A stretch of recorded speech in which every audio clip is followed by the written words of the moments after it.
അപ്പോൾ ഈ പറയുന്ന ഇലക്ഷന് തോറ്റതിൻ്റെ പ്രധാന കാരണം പിണറായി വിരുദ്ധതയാണ്. പിണറായിയുടെ കർക്കശ സ്വഭാവമാണ്. ഏകാധിപതി കളിക്കാനായിട്ട് നോക്കുന്നത് കൊണ്ടാണ് ഇലക്ഷന് തോറ്റെന്നൊക്കെ പറഞ്ഞുകൊണ്ട് പല രീതിയിലുള്ള മെഴുകലുകളൊക്കെ നമ്മൾ കണ്ടിരുന്നല്ലേ.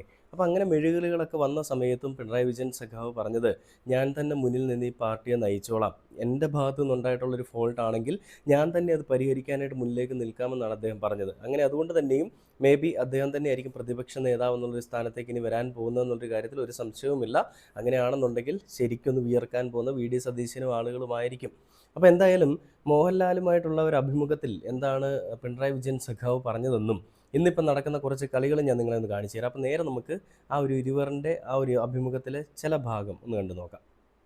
ഒന്ന് നമ്മൾ കാണേണ്ടത്, നമ്മൾ ഏത് സ്ഥാനത്തിരിക്കുന്നതായാലും അതൊരു പ്രത്യേക നിയോഗത്തിന്റെ ഭാഗമാണെന്ന് കാണേണ്ടതേ ഉള്ളൂ. എപ്പോഴും അവിടുന്ന് മാറേണ്ടതായിട്ട് വരാം. ആ ഒരു